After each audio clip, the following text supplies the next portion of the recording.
सुखन के नाम पर कुछ भी सुना दो, सुखन के नाम पर कुछ भी सुना दो, सुखन के नाम पर कुछ भी सुना दो,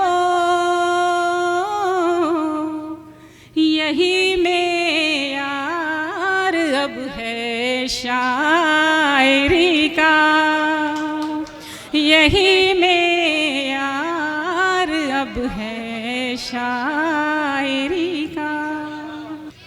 हमारे बीच आइए अब एक ऐसी शख्सियत को आवाज़ दूं, उनसे एक तबसरे के लिए, एक ऐसी शख्सियत जो भी एक सहाफ़ी भी है, जो एक शायर भी है, जो एक मुफक्किर भी है, जो एक बहुत ही बारीक बीनी से अदब पर अपनी गिरफ्त रखता है। मेरी मुराद है जनाब डॉक्टर काजी अब्दुर्रहमान से।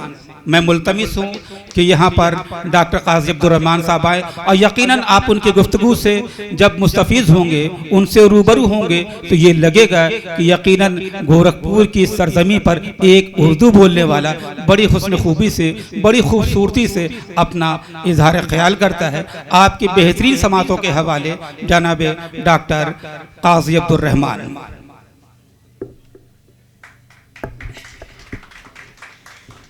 बहुत शुक्रिया जनाब फ़ारूक जमाल साहब। आज की इस गंगा जमनी महफिल में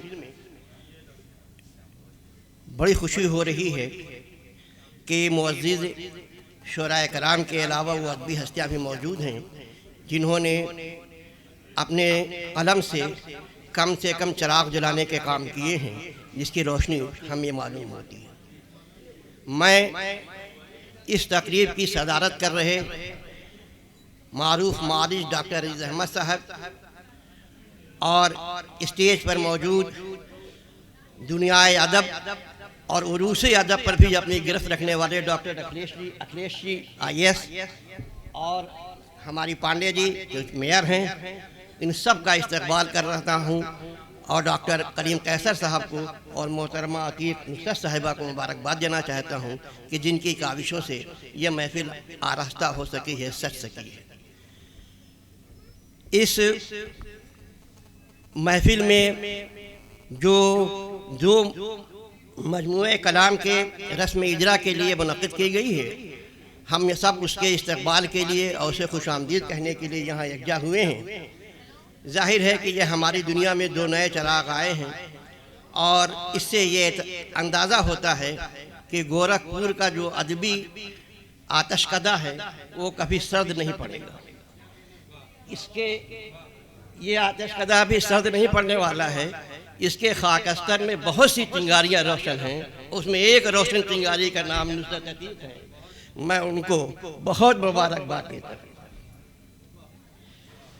मैं इस से पहले भी मोहतरमा अतीक साहिबा को सुन चुका हूँ, नुसरत अतीक साहिबा को, और मैंने उनको 5-6 बरस पहले ये किसी मुशायरे या निशस्त में सुना था। और जब वो ये शेर पढ़ रही थी कि हम तुमको बद्दुआ नहीं देंगे, हम तुम्हें बद्दुआ नहीं देंगे, इतनी लंबी सज़ा नहीं देंगे, हम तुम्हें बद्दुआ नहीं देंगे, इतनी लंबी सज़ा नहीं देंगे, तुमको कर देंगे बस सुपुर्दे खुदा, हम कोई फ़ैसला नहीं देंगे।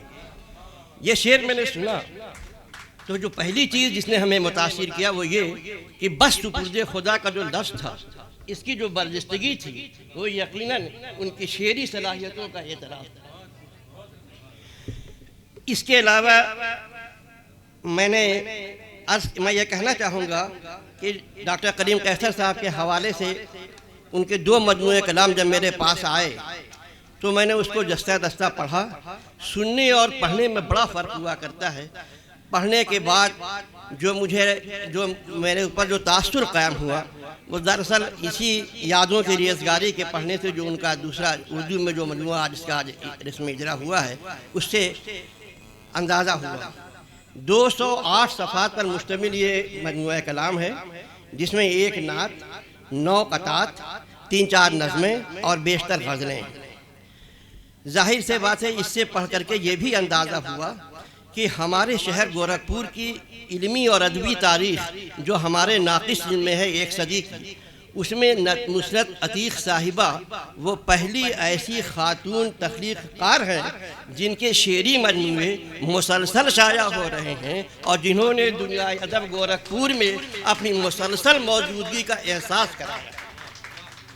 आज से 100 साल तक की तारीख पढ़िए, कोई ऐसी शायरा, कोई ऐसी अफसाना निगार आपको नहीं मिलेगी जिसने, जो खातून हो और जिसने इस बाकायदगी के साथ इस दुनिया में सफ़र किया हो। इसलिए भी उनको वो एक बात पेश करता।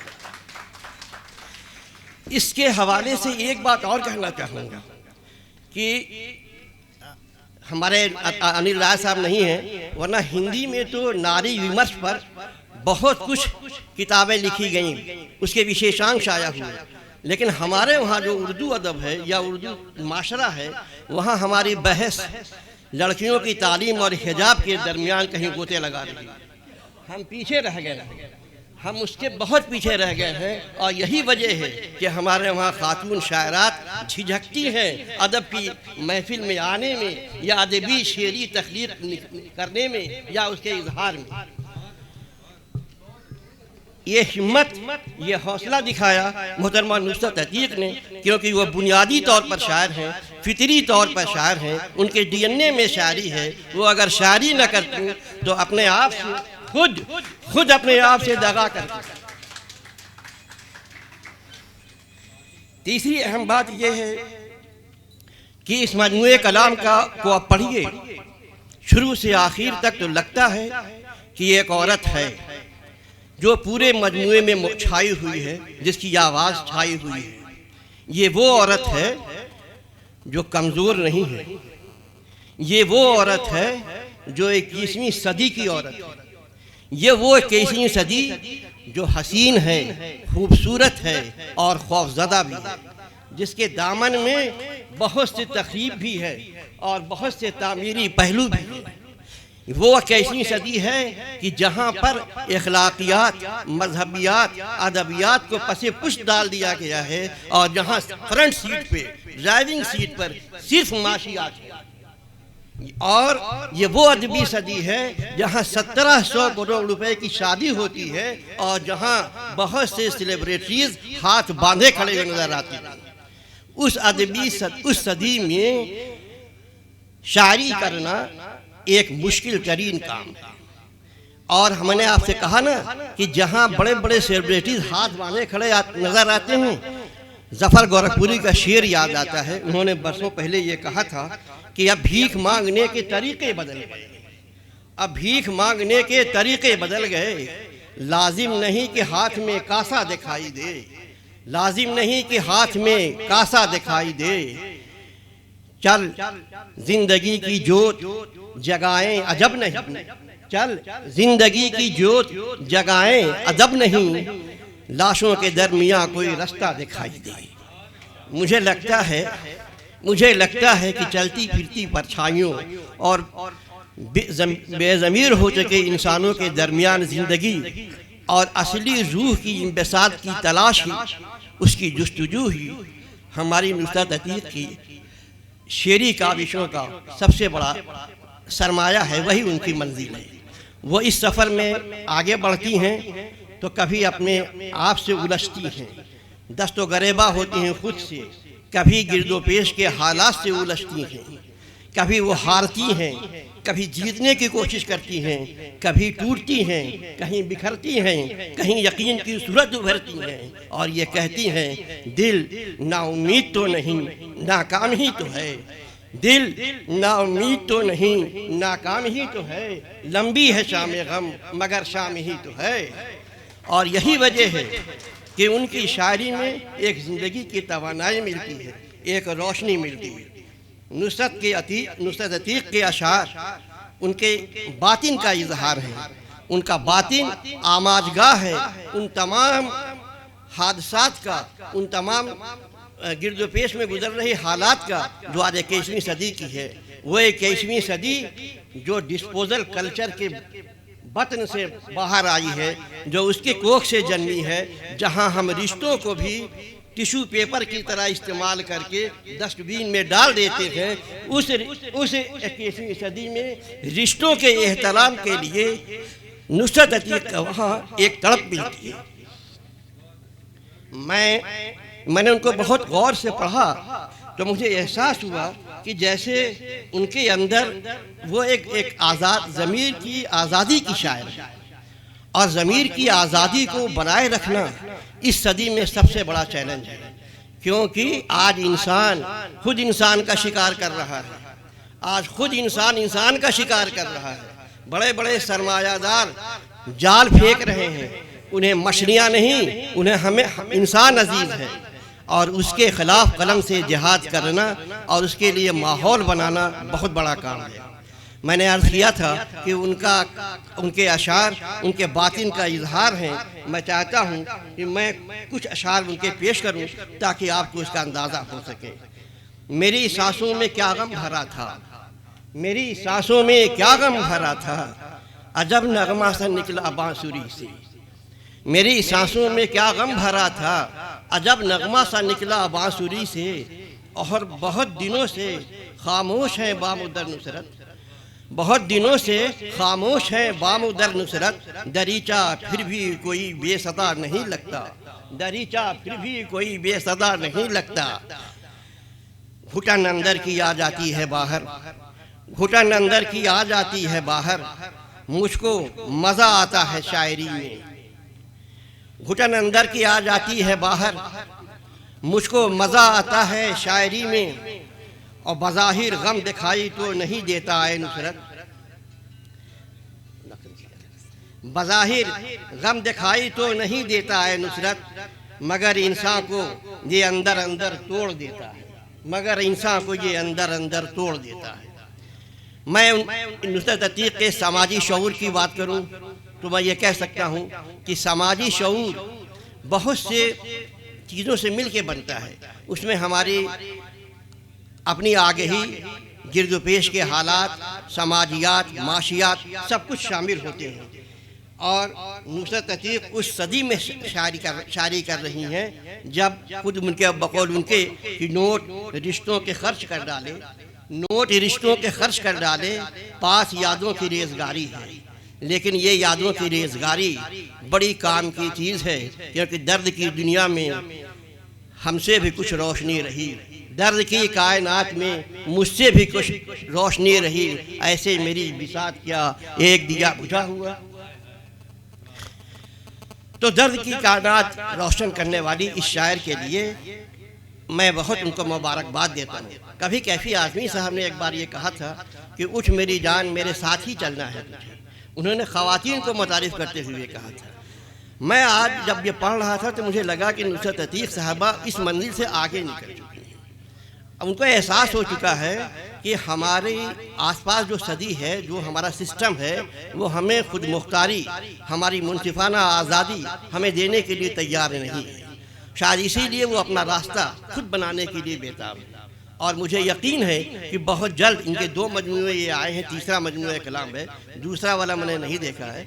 3 मजमूए कलाम 8-9 बरस में आए हैं, शाया हुए हैं। तो इससे ये अंदाज़ा होता है कि आने वाले मजमूए कलाम में वो खुद अंदाज़ा कर लेंगी कि हमें क्या कुछ कहना है। लेकिन आज जो सबसे बड़ा मसला है वो निस्वानी आज़ादी का मसला है। और चूँकि ये खातून है इसलिए ये इस मसले की मौजूदगी मैं इसमें तलाश रहा था। और मैंने महसूस किया जब उन्होंने मैंने ये शेर पढ़ा कि ये दौर औरत के वास्ते कठिन है बहुत, ये दौर औरत के वास्ते कठिन है बहुत, जो निकलना पड़ता है खुद रास्ता बनाकर, खुद रास्ता बनाकर निकलना पड़ता है। और ख़वातीन को जोड़ा गया मुझे कभी छोड़ा गया मुझे, जोड़ा गया मुझे कभी छोड़ा गया मुझे, यानी बड़े निसाब से रखा गया मुझे। उनके अशार मज़ाहमत करते हुए नज़र आते हैं। एक एहतजाज है, एक मज़ाहमत है। उतर जाओगे एक दिन मेरे जी से, जा शेर देखिए कि उतर जाओगे एक दिन मेरे जी से, दुखी हूँ तुम्हारी कजरवी से। यहाँ औरत की दूसरी शक्ल भी मौजूद है कि मेरी छोटी सी दुनिया सारा जहान उनका, छोटी सी दुनिया सारा जहान उनका, सोए तो ख्वाब उनका, जागे तो ध्यान उनका। यहाँ वो औरत भी मौजूद है। वो रिश्तों के दरमियान जानतदारी चाहती हैं, क्योंकि हकीकत चाहती हैं, क्योंकि वो हकीकत अब हमारे लिए सरगोशी बनी हुई है। आज इल्म व अदब की जो शमएं रोशन हो रही हैं, उनके लिए ऐसा करना बहुत मुश्किल है। अंधेरे में बहुत महफूज नहीं थे हम, अंधेरे में बहुत महफूज थे हम, बहुत पछताए आके रोशनी में, क्योंकि नई रोशनी तो आई। दुनिया नए चिराग जला के है फिक्रमंद, क्या बात हो गई कि उजाला ना हो सका। नए चिराग तो जले मगर उजाला नहीं हो सका। यही वजह है कि नुसरत अतीक को उस उजाले की तलाश है जिससे असली इंबसात या रूहानी इंबसात हासिल होता है। वो अपने बातिन के कर्ब को तगज़्ज़ुल के विजदान में बेनकाब करना चाहती हैं और ये कहना चाहती हैं कि यही इंसान की ज़रूरत है। अभी पिछले सदी में ये कहा गया था कि साली लिखी यानी खुद कलामी शायरी का सबसे बड़ा वस्फ़ है। अरे सर, शायरी का सबसे बड़ा वस्फ़ है, लेकिन मैं समझता हूँ कि नुसरत अतीक उससे भी आगे निकल चुकी हैं, क्योंकि अब वो ये कहती हैं कि कोई मुझसे बातें किया करे, मुझसे बातें किया करे कोई, यानी ये कि जब तक इंसान के दरमियान इंसान मौजूद नहीं होता, इंसान को अपने होने का इदराक नहीं होता है। मैं अपनी बातें थोड़ा मुख्तसर करना चाहता हूँ। मैं ये जानता हूँ कि ये सदी जो है, आने वाला वक्त और भी मुश्किल होता जाएगा। नुसरत अतीक साहबा ने जो मज़ाहमत का सिलसिला अपने घर की दहलीज से शुरू किया है, उसका दायरा बढ़ता जाएगा, क्योंकि आज हमारे तरफ ख़तरात बहुत हैं, हमारे चारों तरफ ख़तरात ही ख़तरात हैं। हम आदमी घिरा हुआ है थ्रेट ऑफ नॉन बीइंग से, हर तरफ एक अदम तहफ़्फ़ुज़ का एहसास है। और आने वाली जो 4-5 दहाइयाँ हैं, उसमें सबसे बड़ा मार्का जो होने वाला है वो हमारी आर्टिफिशियल इंटेलिजेंस, यानी जिसे हम कहते हैं मसनूई ज़हानत, और हमारी पोएटिक सेंसिबिलिटी के दरमियान होने वाला है। और इस दोनों के माबैन एक रास्ता निकलेगा जो हमारे नए माशरे को मुतशक्किल करेगा। इस नए माशरे को मुतशक्किल करने में मोहतरमा आसिफ नुसरत जैसी हसास शायरात अपना नुमाया किरदार अदा करेंगी। मैं ये उम्मीद करता हूँ क्योंकि उन्हें उन दायरों से आगे बढ़ना है और उन तमाम आलमी मौज़ूआत और आलमी रुझानात से अपने आप को हमनवा करना है जो इनके गिरदो पेश में मौजूद हैं। उन्हें वारदात क़ल्ब के साथ साथ मौसमियात, माहौलियात को भी अपनी शायरी का हिस्सा बनाना होगा, क्योंकि ये काम बहुत मुश्किल है, लेकिन ये काम उन्हें करना होगा। विषपान करके ही कोई शंकर बनता है, सृजन के लिए विषपान करना पड़ता है, ये विषपान उन्हें करना होगा। मैं ये समझता हूँ कि उन्हें अपनी जो औरतों का जो हलका है उसे हमनवा करना होगा, उसे समझाना होगा कि सुनो द्रौपदी, अब गोविंद नहीं आने वाले। आज का तब धृतराष्ट्र अंधे थे, आपका आज का धृतराष्ट्र गूंगा और बहरा भी है, इसलिए उनसे हमनवा करके उसे एक नए इनकलाब के लिए तैयार करना होगा, ताकि आप ये कह सकें कि आने वाले लोग आपके नक्शे कदम पर चल सकें और आप ये कह सकें कि हाँ चले आओ जहाँ तक रोशनी मालूम होती है। बहुत बहुत शुक्रिया, बहुत बहुत।